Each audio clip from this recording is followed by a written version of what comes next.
Hey you guys, and welcome back to another video. So today we're going to be talking about moisture, having enough moisture in your hair. So her ends were not horrible. It wasn't bad splittage, none of that. But as I was round brushing and as I was doing her silk press, it was tough, y'all. It gave me a run for my money. But I knew that it wasn't her ends there, her needing a trim was the main issue. It was her lack of moisture. So I told her what all she needed to do, and because she's been on a hair growth journey and a trim journey, hair health journey, because as you probably will see throughout the video, or I'm not sure if you'll see it.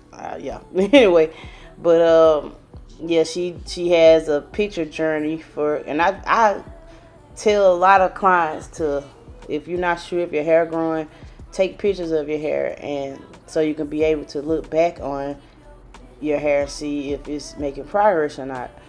So like I said, I could tell. I've been doing natural hair for like 6 years now, 6-7 years, and I could tell, and really I could tell now, especially since I've been at Press Roots and doing mainly silk pressing.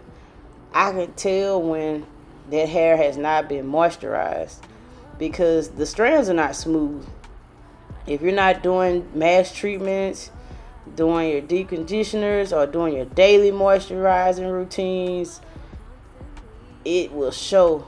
And some clients, it's so funny because when I notice it, some clients, and I'm not saying her, she told me her routine, but some clients, they would like kind of almost lie to me or try to deny it, and I will ask them then throughout, and as I ask more questions and ask, like, break it down what they do on a daily and what styles what they do weekly, daily, monthly, and once I get that out of them, then it'll finally hit them. It's like, yeah, you're not applying enough moisture to your hair, because we're concentrating on hydration, but we gotta also get that moisture down, because if you don't have that moisture, you're gonna have like all these splits, fairy knots, because that's kind of a good amount of what she had was some good old fairy knots.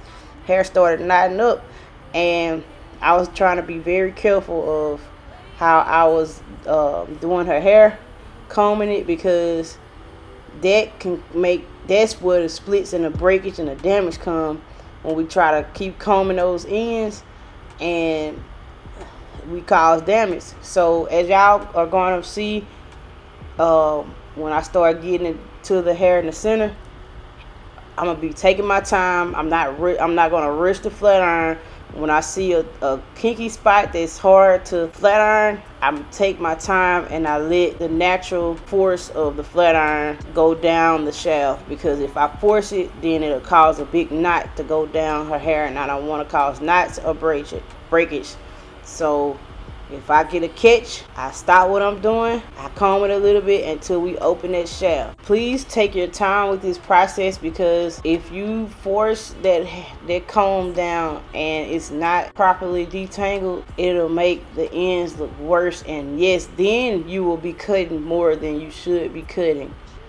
And y'all, I'm also, when it's time to do the trim, I'm sorry y'all, I wasn't able to get the footage, but I'm gonna try my hardest to get y'all trim and cut footage, because y'all, it'd be hard for me to get footage of cutting the hair, because they taught us in beauty school to stay behind the hair, and sometimes it'd be tough to kind of get angles, and I'm trying to make sure I'm not cutting that hair the wrong way.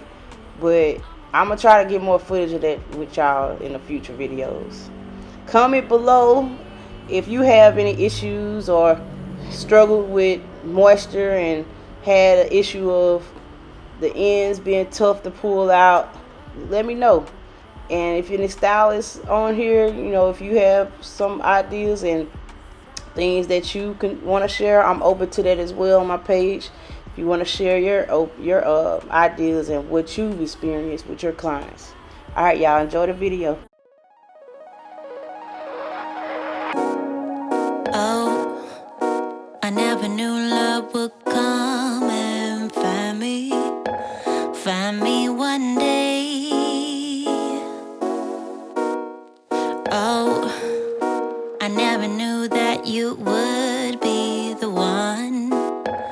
Head